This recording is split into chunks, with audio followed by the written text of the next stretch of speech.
मंगल करन वीतराग विज्ञान।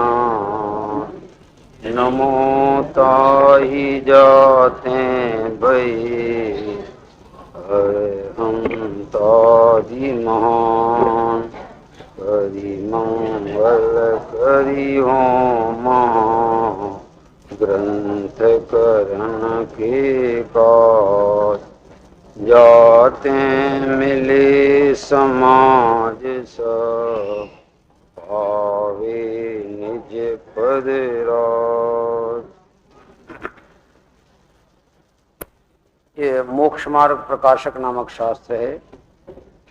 पंडित प्रवर टोडरमल जी द्वारा इस ग्रंथ की रचना की गई है। इसका चौथा अधिकार के अंतर्गत मिथ्या दृष्टि मिथ्या दर्शन की प्रवृत्ति के शीर्षक के अंतर्गत जीव अजीव तत्व संबंधी अयथार्थ श्रद्धान कैसा करता है, ये अपनी चर्चा चल रही है। कल तक अपन यहाँ 3-4 पैराग्राफ पढ़ने के बाद यहाँ तक आ चुके थे कि अपने को बोलने की इच्छा होती है। ये कल चला है, उसको हम रिपीट कर रहे हैं ताकि आगे इसकी लिंक जुड़ जाए। अपने को बोलने की इच्छा होती है तब अपने प्रदेशों को जिस प्रकार बोलना बने उस प्रकार हिलाता है। तब एक क्षेत्रावगाह संबंध के कारण शरीर के अंग भी हिलते हैं और उनके निमित्त से भाषा वर्णारूप पुद्गल वचन रूप परिणमित होते हैं। वह सबको एक मानकर ऐसा मानता है कि मैं बोलता हूं। ये बात चली थी, इसका एक बार अपन फिर विचार कर लेते। अपने को बोलने की इच्छा होती, अपन बोलते हैं तो बोलने की इच्छा होती है। क्या बोलते हैं कि बोलने की इच्छा होती है? तो इच्छा न्यारी चीज है, बोलना न्यारी चीज है। क्या कह रहे हैं? बोलना अलग बात है और बोलने की इच्छा अलग बात है। इच्छा राग रूप परिणाम है, बोलना वो भाषा का परिणमन है। अपने को इच्छा होती है कि बोलना होता है, तो ये तो यही सिद्ध हो गया कि तुम बोलते नहीं। क्या तो बोलने की इच्छा होती है, ये बात पक्की है, और बोलते नहीं हो ये बात भी पक्की। क्या यहां लिखा है अपने को बोलने की इच्छा होती है। तब जब इच्छा होती है तब क्या अंदर में क्या प्रक्रिया चलती है? अपने प्रदेशों को जिस प्रकार बोलना बने वैसे हिलाता है। किसको हिलाता है? उद्गल प्रदेशों को हिलाता है, शरीर को हिलाता है, अपने प्रदेशों को हिलाता है? अपने प्रदेशों को हिलाता है। जब देखना जरा भाई, यानी ये भी पता लग जाएगा कि भाषा के उत्पत्ति में आत्मा का कुछ भी कार्य नहीं। देखना, अपने को इच्छा हुई तो अपने आत्मा के प्रदेशों को हिलाया। प्रदेशों को हिलाने से क्या हुआ कि एक क्षेत्रावगाह संबंध के कारण शरीर के अंग भी हिलते हैं। यानी निमित्त नैमित्तिक संबंध है, तो आत्मा के प्रदेश हिलेंगे तो शरीर के अंग भी हिलेंगे, और शरीर के अंग हिलते हैं तो आत्मा के प्रदेश भी हिलते हैं। ये सब परस्पर में निमित्त नैमित्तिक संबंध है, लेकिन कोई किसी के अधीन। अभी देखना जरा, एक क्षेत्रावगाह संबंध होने के कारण शरीर के भी अंग हिलते हैं। उनके निमित्त से, किनके निमित्त से? किनके निमित्त से? उस शरीर के अंगों के निमित्त से, तेरे निमित्त से नहीं। ख्याल करो जरा, किसके निमित्त से? शरीर के अंग हिलते थे, उनके निमित्त से भाषा वर्गना रूप उद्गल वचन रूप परिणमित होते हैं। भाषा वर्गना रूप उद्गल तो अपनी योग्यता से परिणमित होते हैं, लेकिन निमित्त कौन बनता है? शरीर के अंग। तुमने क्या किया? इच्छा की। क्या किया? इच्छा की। तो तुम ये बताओ, तुम बोलते हो कि नहीं? तुम इतना तो बोल सकते हो, मैंने तो बोलने की इच्छा की है, वो बोलने का काम मेरा। तो जब बोलने का तुम्हारा काम नहीं है तो तुमने बोलने की इच्छा क्यों की? प्रश्न ये आएगा ना, क्यों की बोलने की इच्छा? क्या किया जाए? कुछ हमारे अंदर में ऐसे भाव आते हैं कि इन भावों से एक कार्य करूं। दुनिया को समझाने का भाव आया तो अपने अंदर में इच्छा हुई, समझाने के भाव आए, और वो इच्छा के कारण इस ढंग से हमने अपने प्रदेशों को हिलाया जिससे वो भाषा निकले, ऐसे में, और वो अंग हिले शरीर के, और अपने आप वो भाषा का परिणमन होता तो परिणमन अपने आप है। लेकिन ये क्या मानता है कि यह सबको एक मानकर ऐसा मानता है कि मैं बोलता हूं। कितनी बातों को एक माना?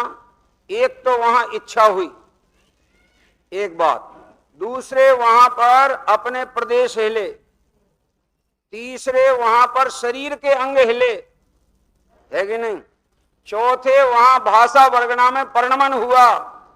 कितने जगह कितने कार्य हो गए? ये सब कार्यों को ऐसा मानता है कि इनको मैं करता हूं, और इनके कारण ये बोलने की जो क्रिया है ये मैंने की, ऐसा मानता है। ये गलती क्या हुआ? गलती ये हुई कि एक तो ये नहीं जानता कि मैं कौन सी क्रिया करता हूं, मैं कौन हूं। अगर ये पहचान होती तो निर्णय हो जाता कि मैं कौन सी क्रिया करता हूं, कौन हूं मैं? ज्ञायक, ठीक, बढ़िया बात है। अपने को दूसरे शब्दों में कहें तो मैं ज्ञान दर्शन स्वभावी आत्मा हूं, मैं ज्ञानानंद स्वभावी आत्मा हूं, मैं ज्ञायक हूं। और ज्ञायक आत्मा क्या करता है? ज्ञायक आत्मा राग करता है कि ज्ञान करता है? ज्ञान करता है। तो तुमने क्या किया? तो तुम्हें जो बोलने की इच्छा हुई वो तुमने की कि ज्ञान तुमने किया? देखो, अगर तुमने ज्ञान किया तो मिथ्यात्व टलने वाला, और कि बोलने की इच्छा तुमने की तो मिथ्यात्व बढ़ने वाला। तुम अगर इच्छा के कर्ता बनोगे, विकारी भाव के कर्ता बनोगे तो मिथ्यात्व की पुष्टि होगी, और ज्ञान स्वभाव के कर्ता बनोगे, पर के ज्ञाता मात्र रह जाओगे तो मिथ्यात्व की पुष्टि नहीं होगी। इच्छा होना एक अलग बात है, इच्छा का कर्ता बनना अलग बात। तो कर्ता बनने का नाम मिथ्यात्व है, इच्छा होने का नाम मिथ्यात्व। इच्छा तो सबको हो सकती है, जब तक वीतराग दशा नहीं है तब तक ज्ञानियों को भी इच्छा होती है, पर ज्ञानियों को इच्छा होने पर भी मिथ्यात्व का पोषण नहीं होता, और अज्ञानियों की इच्छा में कर्तृत्व बुद्धि होने के कारण मिथ्यात्व का पोषण है। और कितनी गजब कर्तृत्व बुद्धि है, वो इच्छा का भी कर्ता बनता है, और इच्छा के निमित्त से जो कार्य होता है उस कार्य का भी कर्ता, और जो कार्य का वो स्वयं करता है, ज्ञान स्वभाव का, जानन पने का, उसकी उसको खबर। इसलिए मिथ्यात्व कभी जाता नहीं, अपना जीव स्वरूप और उसका कार्य ख्याल में आता नहीं, अजीव का स्वरूप और उसका कार्य ख्याल में आता नहीं, और किसी को किसी में मिला करके ये देखता है और उस क्रिया को अपनी। तो मैं बोलता हूं, ये बोलने की क्रिया आत्मा की है कि नहीं है? जिनेंद्र भगवान दिव्य ध्वनि द्वारा उपदेश देते हैं। बोलो, जिनेंद्र भगवान की दिव्य ध्वनि होती है कि नहीं? बड़ी परेशानी। दिव्य ध्वनि जिनेंद्र भगवान की कि भाषा वर्गना की? भाषा वर्गना की। तो जिनेंद्र भगवान की क्या है? दिव्य ध्वनि है कि उनके अनंत चतुष्टय हैं? और अनंत चतुष्टय के ही वे वास्तव में निरंतर भोग भी कर रहे हैं, उसी के कर्ता भी हैं। समझ में आया? लेकिन जो भाषा वर्गना रूप परिणमन है उसके भगवान, उसके कर्ता, भले उनके वचन योग के निमित्त से वाणी करती है, भविभागन वच भवि भव्य जीवों का भाग्य का उदय और उनके वचन योग मौजूद होने से, उनके निमित्त से तुम ध्वनि होए सुनी, तुम्हारी ध्वनि होती है और उसको जगत का जीव सुन करके अपना भ्रम को नाश करते। और सच्चाई तो ये है कि भ्रम के नाश होने का कार्य अलग है, सुनने की क्रिया अलग है, ध्वनि होने की क्रिया अलग है, और तीर्थंकर भगवान आत्मा की क्रिया, और सबका अलग अलग ख्याल ना हो तो उसको ऐसा लगता है कि सब कार्य एक ही में हुआ। मैं आपको आज सन 1970 की बात है, बहुत पहले मैंने एक जैन संदेश में लेख लिखा था, और लेख में ये बात आई, एक लेख किसी विद्वान ने लिखा था, बहुत प्रसिद्ध विद्वान ने, और शीर्षक दिया एक द्रव्य में अनेक कार्य करने की क्षमता, यानी अनेक कार्य कारित्व।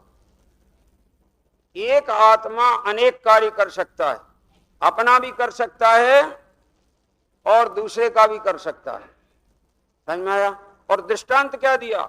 एक दीपक अनेक काम करता है, जैसे दीपक प्रकाश करता है एक काम, दीपक जलाता है, कोई चीज उसमें कागज वगैरह करो तो क्या करेगा, जलाता है दूसरा काम, और दीपक काजल पैदा करता है तीसरा काम।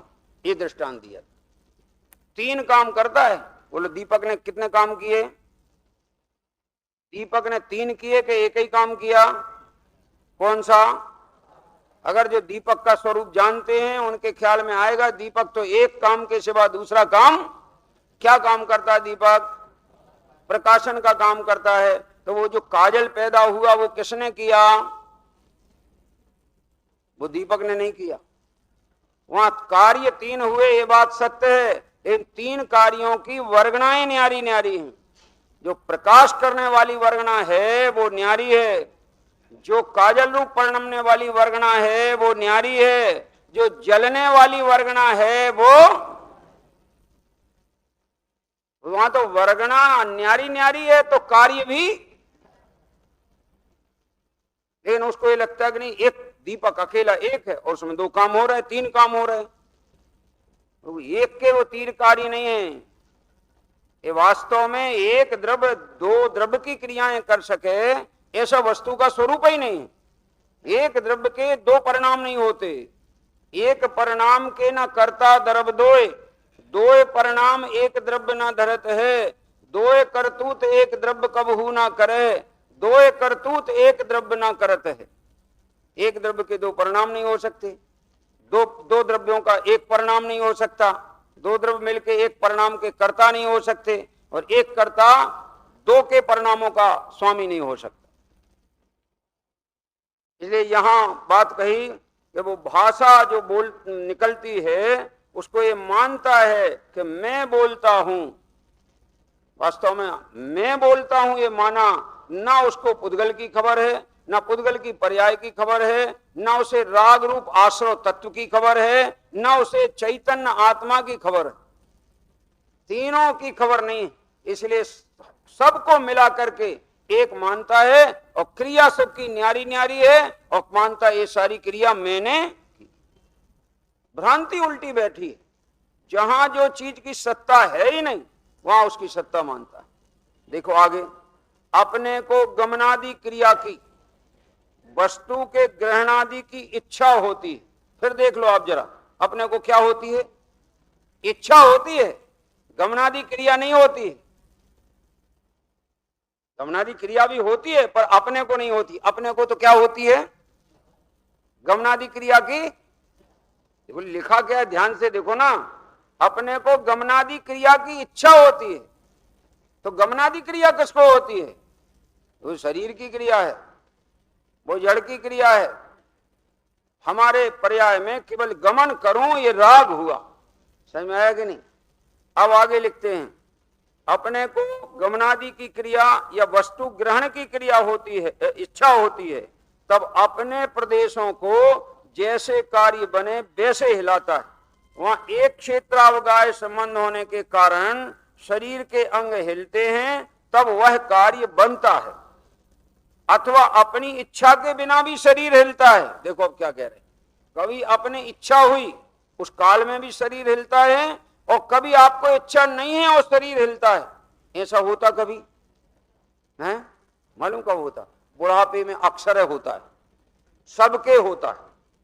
शरीर और अंग हिले, इसकी किसी को इच्छा नहीं है, लेकिन हिले बिना रहते नहीं। सिर हिलने लगता है, हाथ हिलने लगते हैं, हाथ कांपने लगते हैं। है इच्छा ऐसा होवे? क्यों सा अपने आप हो रहा है कि तुम कर रहे हो? हैं? अपने आप हो रहा है। तो पहले जब होते थे, जब तुम इच्छा तुम्हें हुई थी, उस काल में जब उनके कंपन आदि कार्य हुआ, शरीर में क्रियाएं हुई, तो वो तुम्हारी इच्छा से हुई कि स्वयं हुई? तो तुम उन शरीर की क्रियाओं के करता हो कि अज्ञान भाव से अपने राग भाव के करता हो? अज्ञान के कारण राग भाव के करता हो। और अगर ज्ञानी हो, समझदार हो, अपने को ज्ञान स्वभावी मानते हो, तो वो क्रियाएं जो शरीर की हैं उनको भी तुम जानोगे, जो उनके निमित्त से राग हुआ है उसको भी तुम जानोगे, और मेरा जानने का स्वभाव है इसको भी तुम जानोगे। और मानोगे क्या कि मैंने 3 कार्य किए कि एक ही कार्य किया? हैं? आंखें अनेक कार्य होते देख सकती हैं, लेकिन आंखें कितने कार्य कर सकती हैं? बोलो। अनेक कार्य होते देख सकती हैं। कोई नाच रहा है, आंखें देख सकती हैं, हैं? कोई लड़ रहा है, आंखें देख सकती हैं। कोई कुछ भी क्रिया कर रहा हो, आंखें देख सकती हैं। तो अनेक क्रियाओं को देखते हुए भी आंख ने कितनी क्रियाएं की हैं? ऐसे आत्मा शरीर की क्रिया को जान सकता है, राग की क्रिया को जान सकता है, लेकिन आत्मा कितनी क्रियाएं कर सकता है? कौन सी एक क्रिया? जानने की। अब आत्मा में एक ही क्रिया होती है जानने की, और आत्मा मानने लगे कि मैं राग की भी क्रिया करता हूं, मैं शरीर की भी क्रिया करता हूं, तो ये वास्तव में जो मानना है, ये मान्यता सच्ची है कि विपरीत है? क्योंकि क्रिया पर की क्रिया करने की सामर्थ्य अपने में है नहीं, और माना मैं पर की क्रिया करता हूं। तो जैसा वस्तु का स्वरूप है वैसा तो ये मानता नहीं है, और जैसा नहीं है वैसा ये मानता है। इसी का नाम अतत्व श्रद्धान है, और इसी का नाम मिथ्या दर्शन है, और यही संसार का मूल है। अब संसार को मिटाना है तो किसे मिटाना होगा? मिथ्यात्व का अभाव करना होगा। मिथ्यात्व का अभाव करना है तो जिस उल्टी मान्यता से मिथ्यात्व पुष्ट होता है, वो उल्टी मान्यता छोड़कर जैसा वस्तु का स्वरूप है, अगर वैसा श्रद्धान करेगा तो मिथ्यात्व पैदा ही नहीं होगा। इसलिए यहां बात समझाई जा रही। अपन मानते हैं कि हम सब शरीर की क्रियाएं करते हैं, दिन भर जितनी क्रियाएं होती हैं उसमें मानता है मैंने की, मैंने खाना खाया, मैंने ये कार्य किया, मैंने दुकान चलाई। अरे हर जगह उल्टी मान्यता बैठी। तो उदाहरण के लिए देखो, एक मैं ये दृष्टांत देता हूं, ये पंखे चल रहे, इनमें अपन को सुख आता कि नहीं आता? बोलो ना। इतने लोग बोले तो बाहर तक आवाज चली जाए, बस इतने लोगों में निर्णय होवे तो बोले हैं। उनको ये लगता डर कि बोलेंगे वो गलत होगा, लेकिन नहीं बोलेंगे तो गलती शायद मिट जाएगी। अरे ये पंखे लगे, इनमें से सुख आता है कि दुख है? न सुख आता है न दुख आता है। लगवाए जरूर हैं कुछ प्रयोजन से। किस प्रयोजन से लगवाए हैं? क्यों? अब जरा मैं स्पष्ट करता हूं। देखिए, मान लिया जाए कि अभी गर्मी का समय है, वो पंखे के नीचे बैठते हैं, तो सच बोलो आपको दुख का अनुभव होता है क्या? हैं? तो दुख का नहीं होता तो काहे का होता है? हैं? तो बोलना तो पड़ेगा। तुम कुछ भी करो, तुम्हें जवाब तो देना ही पड़ेगा। जिनको दुख का अनुभव नहीं होता उनको कौन सा होता है अनुभव? सुख का होता है। हैं? और जिनको सुख का अनुभव नहीं होता तो उन्हें कौन सा अनुभव होता है? दुख का अनुभव होता है। देखो ये गर्मी में चलाते हो तो आपको अनुभव होता है काय का? सुख का। और इसको जोरदार ठंड हो और ठंड में इसको कोई चला देवे तो काय का अनुभव होगा? काय में से वो सुख आया और दुख आया? किसमें से आया वो सुख? हैं? पंखा में से आया ना? अरे भाई गजब बात है। सुख बुद्धि नहीं होती तो जिनमें पाप होता है ये साधनों को भी घर में जोड़ के रखता है, पाप के साधनों को घर में इकट्ठा करके रखता है और उनमें सुख मानता है इसलिए रखता है। मैं बोलूं आपको जरा, भाई देखो सुन लिया करो जरा हमारी बात, क्योंकि हमें ये डर लगता है कि दोबारा कोई को पसंद नहीं आएगी तो ये चिंता नहीं, हम तो कह रहे बोल वही बंद हो जाए तो ज्यादा सही अपनो हित है। ये समझना जरूरी। अपन गीजर रखते ना सुख के लिए कि दुख के लिए? गीजर किस काम आता मालूम है? ये भी नहीं मालूम क्या काय के लिए आता है? हैं? पानी गर्म करने। पानी गर्म, क्योंकि अपने को अगर ठंडा पानी पसंद नहीं है तो गर्म पानी अगर मिल जाए तो मजा आएगा कि नहीं आएगा? और वो फिर हम गर्म काय में करेंगे? गीजर में। छना के अनछना? आज तक कोई ऐसे गीजर बने हो तो बता दो जिनमें छना पानी गर्म होता हो। क्या कह रहे? यहाँ ये मखौल नहीं होना चाहिए तत्व की। हम जिंदगी भर रटे ये कि सम्यक दर्शन प्राप्त करेंगे, सप्त भयों से नहीं डरेंगे, सप्त तत्व का ज्ञान करेंगे और अंत में बिना छना जल। जो गीजर का जल कौन से जल है?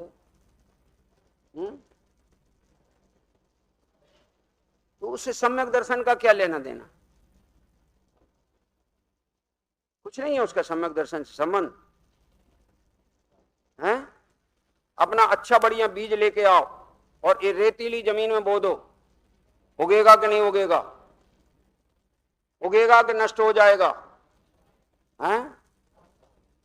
तो भाई प्रारंभिक भूमिका भी अगर जिनकी नहीं सुधरती है तो भूमिका के बिना बीजारोपण कभी नहीं होता है, ऐसा नियम ऐसा ना। और भूमिका ही सुधारते रहे और बीज को न बोए तो घास फूस उगने वाला है, हाथ में कुछ आने वाला। पर भूमिका के अनुसार वहां सुधार तो होना चाहिए। ये जैनियों के तो 3 लक्षण ही मानेंगे। कौन से? रोज देव दर्शन हो, रात्रि भोजन का त्याग हो और छने पानी का। अब ये अध्यात्म के अंदर ये छने पानी की क्या बात आ गई है? कि अध्यात्म के अंदर इसका आना अनिवार्य है, नहीं तो वो अध्यात्म नहीं है, अपने को ठगना है। क्या कह रहे? और एक बात और समझ लेना, अगर वो क्रिया होवे तो उसका तुम्हें अगर ऐसा लगे कि मैंने कुछ किया तो तुम्हें भ्रम हो गया है। क्या कह रहे? जो बात है, अब हम क्रिया को करते हैं तो उसके कर्ता बनते तो कहते भ्रम हो गया, और नहीं करते हैं तो कहते तुमको कभी भी सम्यक दर्शन हो। तो हम करें क्या? तुम ऐसा करो कि जैसा वस्तु स्वरूप है वैसा मानो और जीवन में क्रमशः राग को मंद करते हुए राग को मिटाने का जो उपाय जिनागम ने चरणान योग से बताया है तदनुसार आचरण करो। क्यों भाई? हैं? अब ये बात अपन भी नहीं बताएं और कहें हाँ राइट तुम ठीक कर रहे हो। तुम तो बराबर रोज सवेरे उठो और गीजर के पानी से स्नान करो और समय सार की गाथा सुनो, मैं आत्मा ज्ञायक हूं, उसमें राग का प्रवेश नहीं है। तुम्हारे लिए वो गाथा कभी भी जीवन में फलदायी नहीं हो सकती। क्या कह रहे भाई? थोड़ा सा लगेगा तो एकदम अलग सी बात, हम क्या करें? हैं? थोड़ा सा सोचना पड़ेगा। कभी जब सोचना हो तब सोच लेना, इसके सोचे बिना मार्ग खुलेगा नहीं। और ये जिनने सोच लिया है कर लिया है तो गारंटी नहीं है मार्ग खुलने की। क्या कह रहे?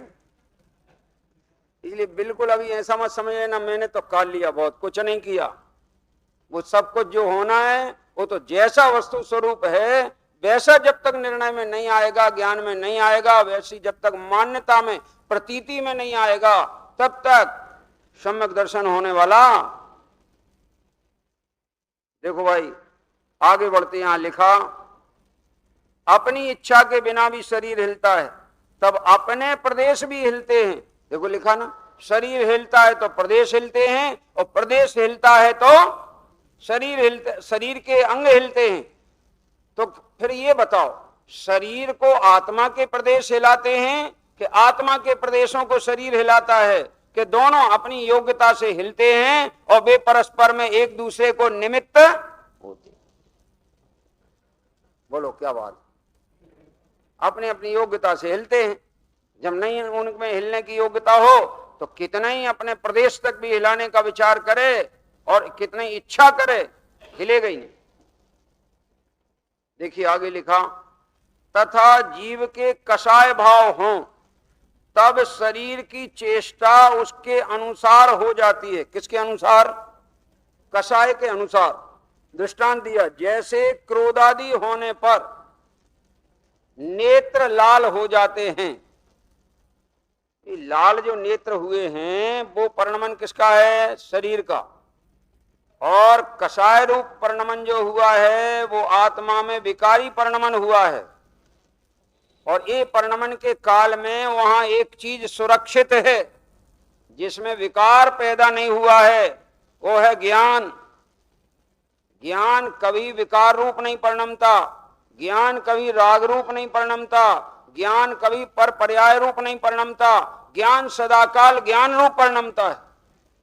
इसलिए राग का परिणमन होवे या शरीर का परिणमन होवे, ज्ञान क्या करेगा? जानेगा। तो मैंने अभी तक अनंत काल से क्या काम किया है, हैं? पर जानने का काम किया, ये माना है, हैं? कि यही माना है मैंने ये काम किया, देखो ये मैंने ये कार्य किया, मैंने ये कार्य किया, ऐसा मानता है। ये मान्यता बहुत उल्टी। देखो भाषा में बोलना में बिल्कुल मिथ्यात्व नहीं होता, ये बता रहा हूं। आप ऐसा भी बोलो कि हम आपकी कृपा से जिंदा हैं तो कोई परेशानी नहीं। क्या कह रहे? आपकी थोड़ी कृपा हो जाए तो मेरा बेड़ा पार हो जाए, ऐसी भाषा भी बोली जाती। गुरुदेव अगर हमें आशीर्वाद दे दें तो मेरा कल्याण हो जाए, ऐसा भी भाषा बोले तो कोई दोष नहीं है। दोष तो ये है कि गुरुदेव तो क्या तीर्थंकर भी हमारा कल्याण नहीं कर सकते, ये वस्तु का स्वरूप। क्योंकि कल्याण तो अपना श्रद्धांत सुधरने पर होता है, कल्याण तो अपनी मान्यता सुधरने पर होता है, और उपचार उन पर किया जाता है जिन्होंने वो मार्ग दिखाया है। तो उपचार कथन अलग है, वो व्यवहार में चलता है, और परमार्थ में व्यवहार का कथन मान्य नहीं होता है। व्यवहार का कथन वस्तु का स्वरूप नहीं होता है। वस्तु का स्वरूप जो है वो ही परमार्थ में मान्य होता है, अन्य कुछ भी मान्य नहीं होता है। और यही कारण है कि जगत के जितने दर्शन हैं उन्होंने 6 कारक निश्चित किए, जबकि हम स्कूल में 8 कारक पढ़ाते। कितने 8 पढ़ाते? 8 में कौन से 2 छोड़ दिए सभी दर्शनों ने? एक तो संबोधन कारक और एक संबंध कारक। क्यों छोड़ दिया? तो किसी द्रव्य का किसी द्रव्य से संबंध वास्तविक होता तो वो कारक होता, लेकिन कोई किसी का संबंध है ही नहीं, पर से कुछ भी, इसलिए संबंध कारक की जरूरत नहीं न्याय शास्त्र में। और संबोधन कारक की क्यों जरूरत नहीं है? तो कोई किसी को समझा सकता। गजब बात है, 8-8 घंटे समझा रहे, तो यही तो समझा रहे। क्या समझा रहे? तो समझा नहीं सकते। क्या समझा रहे? समझा नहीं सकते, यही तो है ना। तो आखिर इतना तो तुमने समझाया कि समझा नहीं सकते, तो ये भी हमने कहाँ समझा? ये तो तुमने समझा हो, हमने तो बोला है, ये सामने आपके रखा है, वस्तु स्वरूप कहा है। अब आपके समझ में आ जाए तो हमने समझाया कि आपने समझा। अगर समझाने से कोई समझते तो आदिनाथ से बड़ा तो कोई समझाने वाला था नहीं, और उनका अपना निजी पोता है वो समझने वाला। और उनने समझाया और उसने उल्टा समझ लिया। बोलो, सही समझा कि उल्टा समझा? उनकी दिव्य ध्वनि में आया कि ये जो पोता है, ये जो मारीच का जीव है, ये आगे 24वां तीर्थंकर बनेगा। तो उसकी समझ में आ गया। क्या समझ में आ गया? कि मैं तीर्थंकर हूं, ये समझ में आ गया उसको। और ये समझ में आया तो समझ उल्टी होने के कारण 3 अरब 56 करोड़ भाव धारण किए। कितने भाव धारण किए? 3 अरब 56 करोड़ भाव धारण किए। और उनके भाव भी लिखे हैं। वेश्या के भाव कितने हजार धारण किए, गधे के कितने धारण किए, ये भावों की संख्या लिखी। क्या कह रहे हैं? जब बात है, कौन किसको समझाएगा?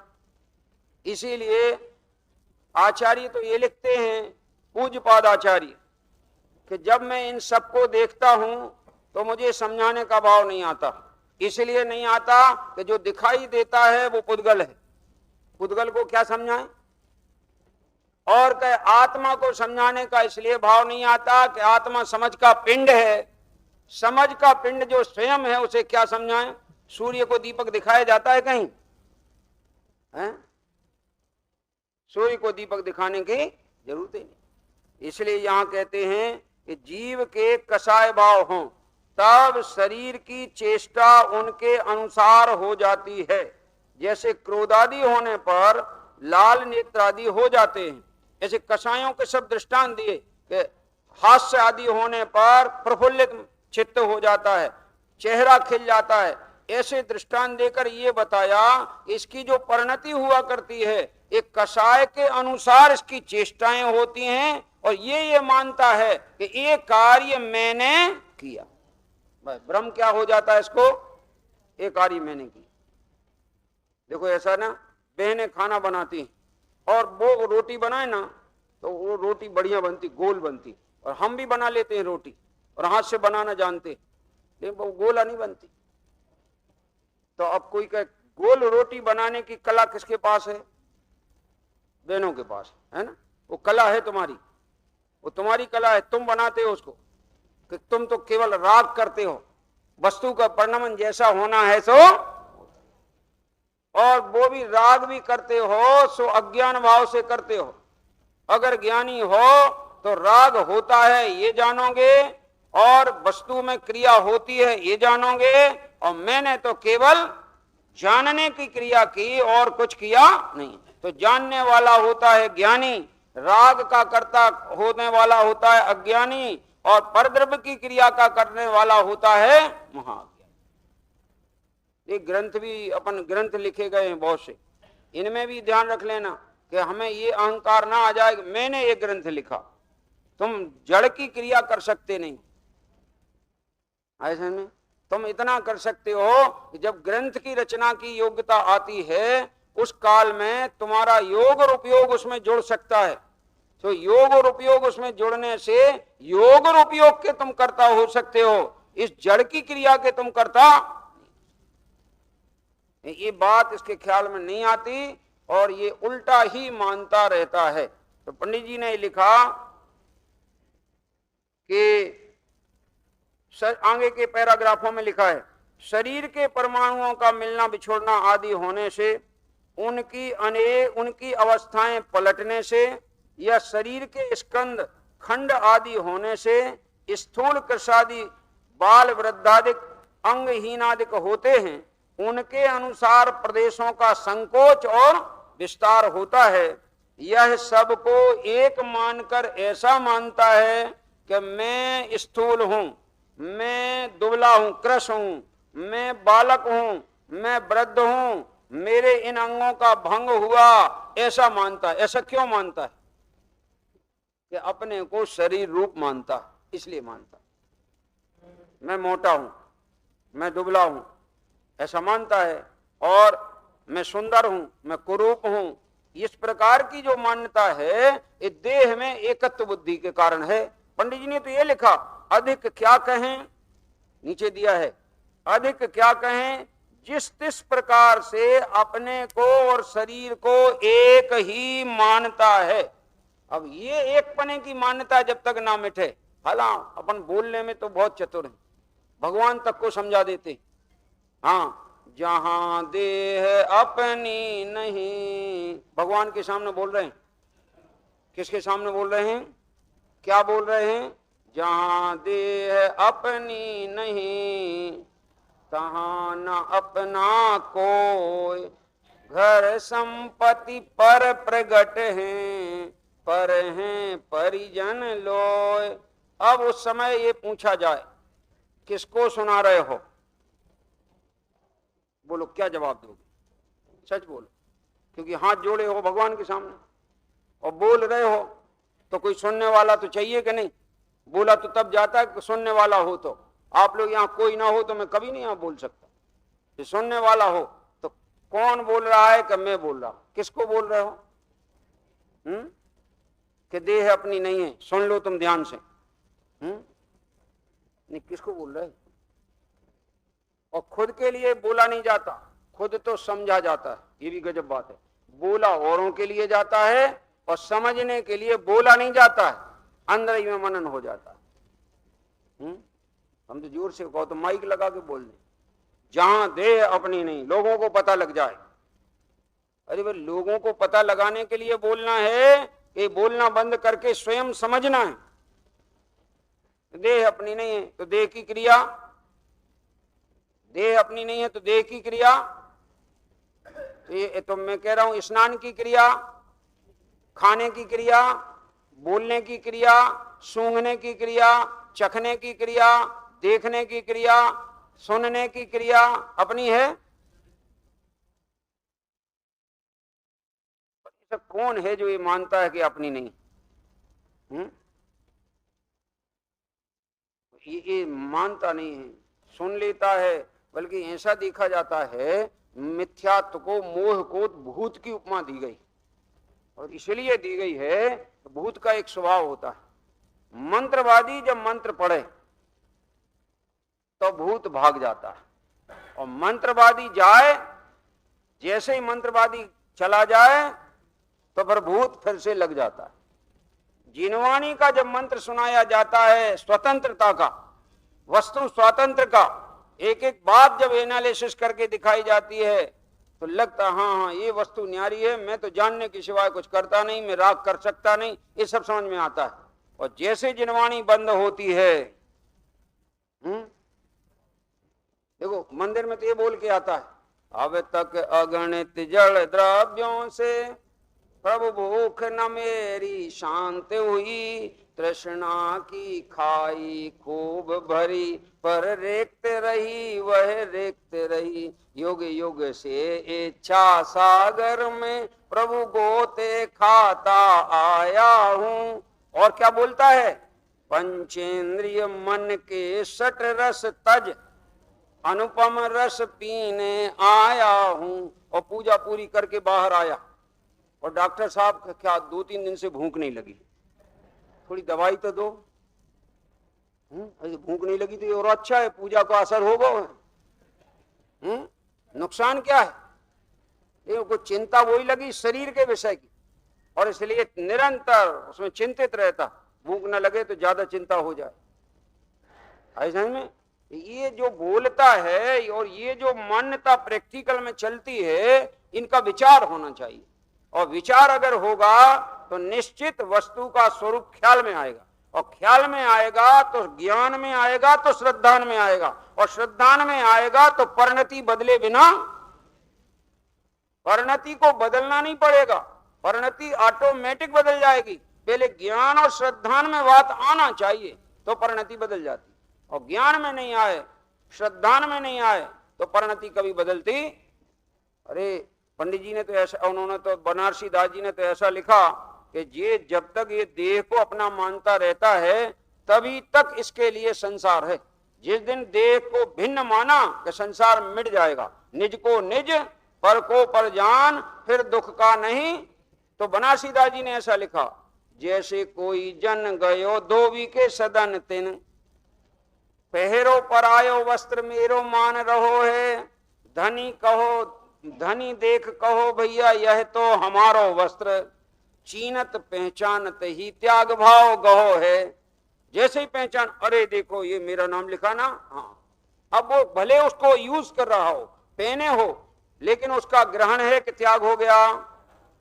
जिस क्षण में वस्तु की भिन्नता का ज्ञान होता है उसी क्षण में त्याग हो जाता है। बाह्य का त्याग अपने काल में होता है। इसलिए श्रद्धान में अगर हमारे वस्तु स्वरूप ज्यों का त्यों ख्याल में आ जाए तो वो बाहर में संयोग में जो परिणमन चल रहा है चलता रहेगा, लेकिन हमारे ज्ञान में ज्ञान आएगा, राग नहीं आएगा। और वस्तु का बाहर का परिणमन हमारे ज्ञान में नहीं आएगा। बाहर का परिणमन बाहर रहेगा, राग का परिणमन राग में रहेगा। अपने में काय का परिणमन चलेगा? ज्ञान। तो जो ज्ञान का स्वामी वो ज्ञानेश्वर, जो विभाव का स्वामी वो विभावेश्वर, और जो जड़ का स्वामी वो जड़ेश्वर। अपन कौन है? बोल दे, बोल के तो बोलने में तो चॉइस कर लेते कि हम ज्ञानेश्वर, लेकिन ये नहीं मानते हैं कि हमने आज तक ज्ञान किया है और कुछ दान दिया कि नहीं दिया है, पूजा की कि नहीं की? नहीं की। आज अष्टद्रव्य से पूजा की कि नहीं की? अष्टद्रव्य चढ़ाया कि नहीं चढ़ाया? अष्टद्रव्य की क्रिया तुम्हारी है कि जड़ की है? और भाषा से जिनेंद्र भगवान की स्तुति की कि नहीं की? वो स्तुति बोलना भी वो क्रिया तुम्हारी है कि जड़ की है? और उनके प्रति राग हुआ, वो राग की क्रिया भी तुम्हारी है कि आश्रव की है? तो तुम्हारी क्रिया कौन सी है? यानी ऐसा लगता है धर्म के जितने भी कार्य हैं, चाहे पूजा हो, चाहे पाठ हो, चाहे स्वाध्याय हो, कोई भी हो, उन सब कार्यों में अगर तुमने ज्ञान स्वभाव को निकाला तो वे सब कार्य सार्थक हैं। अगर उनमें तो उनकी विकारी भावों का या क्रियाओं का कर्ता बने तो वे सब कार्य मिथ्यात्व हो सके। इतना बात, ये बात ख्याल में आना चाहिए। इसके लिए यहाँ ये भेद ज्ञान कराया जा रहा है। अंत में एक बात इन्होंने लिखी, इस आत्मा के को अनादि से इंद्रिय ज्ञान है। इसलिए ऊपर इन्होंने ये लिखा कि इसको पर्याय में ही अहम बुद्धि रहती है। क्यों बनी रहती, उसका कारण बताया कि इस जीव को अनादि से इंद्रिय ज्ञान है, उससे स्वयं तो अमूर्तिक है, वह तो भाषित होता नहीं है, क्योंकि इंद्रियों से अमूर्तिक विषय नहीं बनता कभी, और इसलिए वो इंद्रिय ज्ञान ज्ञान ही नहीं है, ऐसा भी बोला जाता है। कहते कि नहीं कहते? और हम ये कह रहे कि इंद्रिय ज्ञान होता ही नहीं। क्या कह रहे? ज्ञान तो ज्ञान ही होता है, पर ज्ञान इंद्रियों के संयोग में प्रवर्तने से उसका नाम इंद्रिय ज्ञान दिया जाता है। इंद्रिय का ज्ञान होता है या आत्मा का ज्ञान होता है? आत्मा के ज्ञान को इंद्रिय का कहना, उसका अर्थ केवल इतना है कि ज्ञान तो आत्मा का है, लेकिन उसने प्रवर्तन किसके माध्यम से किया? बस इसलिए उसका नाम क्या पड़ गया? इंद्रिय ज्ञान। और उसने इंद्रियों का आलम्बन छोड़ा तो उसका नाम क्या पड़ गया? अतीन्द्रिय ज्ञान। समझ में आया ना? तो ये इंद्रिय ज्ञान है। तो इंद्रिय ज्ञान से तो पर पदार्थ जाना जाता है, रूपी पदार्थ जाना जाता है। और आत्मा कैसा है? और आत्मा इंद्रिय ज्ञान से जानने में आता नहीं है, और ये किसी न किसी में अहम किए बिना रहता नहीं है। इसलिए जो इसे दिखता है उसमें अहम करता है। बनारसी दास जी ने तो एक सलाह दी है, वो बता के मैं समाप्त करता हूं। उन्होंने तो एक भजन लिखा बनारसी दास जी, भोंदू भाई। भजन भी कहां से शुरू किया? यहां से भजन किया शुरू उन्होंने, बनारसी दास जी ने। भोंदू भाई, भाई भी कह रहे हो, भोंदू भी कह रहे, भोंदू भाई समझ शब्द यह मेरा, जो तू देखे इन आंखन सो तामे कछु नहीं तेरा।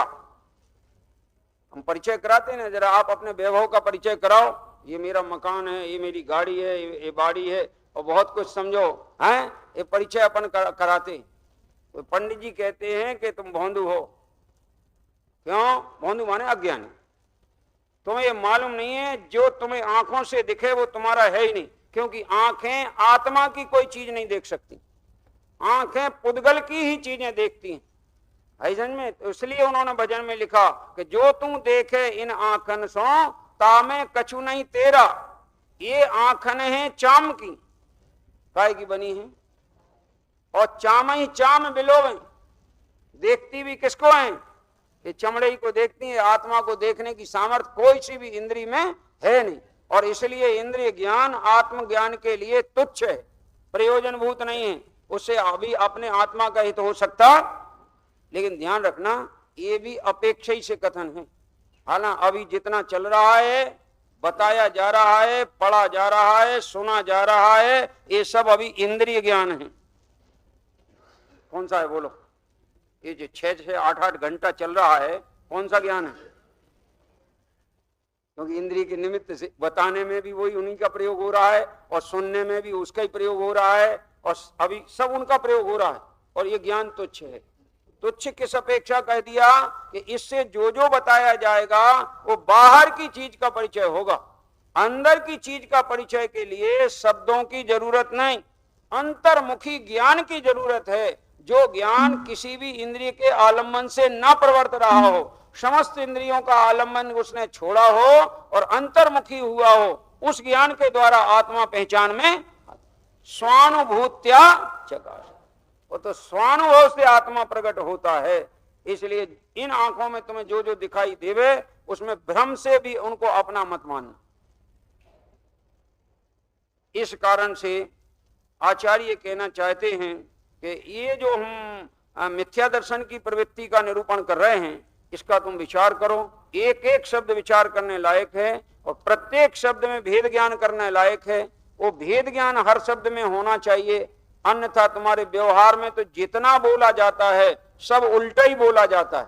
व्यवहार में आज तक एक शब्द किसी ने सच नहीं बोला। क्या कह रहे हैं?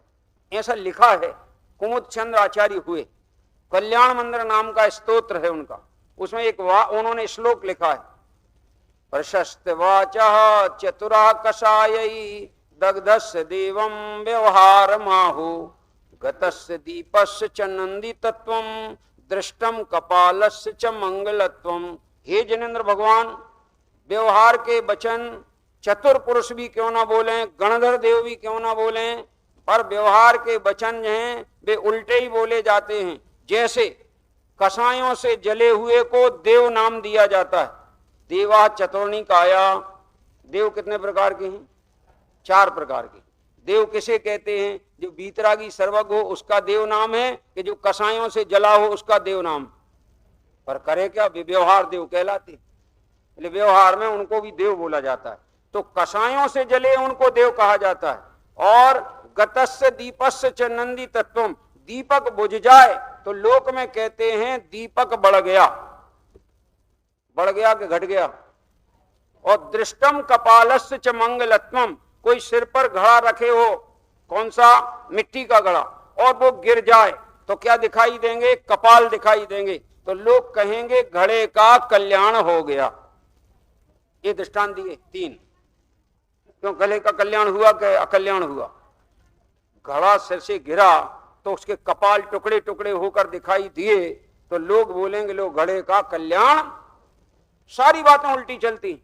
आपने शक्कर को मैल निकाल देते तो क्या नाम बोलने लगते हैं? बहुत गजब बात है। जब उसमें की बुराई निकल गई तब उसका नाम पड़ गया बुरा। भाई समझ में? और जब तक उसमें बुराई थी तब था भला। गजब है कि नहीं बात? क्योंकि बुराई निकल गई है, अब उसका नाम क्या दिया गया? बुरा। तो बुरा नाम जो है, बुराई निकल जाने के बाद उसका नाम बुरा दिया गया। उल्टा चलता, सारा बात उल्टी चला करती। इसलिए व्यवहार के वचनों का मर्म समझना जरूरी है। ये व्यवहार के वचन बोलने में तो कोई परिवर्तन करने की जरूरत नहीं है, लेकिन उनके अभिप्राय को समझना जरूरी है। ये अभिप्राय जब तक ख्याल में नहीं आएगा, और ये जो भूल है एकत्व बुद्धि की, ममत्व बुद्धि की, कर्ता बुद्धि की चल रही है, ये जब तक नहीं मिटेगी तत्व ज्ञान सही प्रकट नहीं होगा, सम्यक दर्शन नहीं होगा। सम्यक दर्शन की भूमिका बिना आगे मोक्ष मार्ग की शुरुआत नहीं होगी, और सच्चा मोक्ष मार्ग प्रारंभ हुए बिना सच्चे सुख का प्रारंभ भी नहीं होगा, और पूर्णता तो होने का प्रश्न ही नहीं। इसलिए ये जिनवर कथित तत्व का अभ्यास करो। पंडित जी ने तो हर अध्याय के अंत में सलाह दी है, हे भाई तुम इसका विचार करो, इसके अभ्यास में प्रवर्तन करो, तुम्हारा कल्याण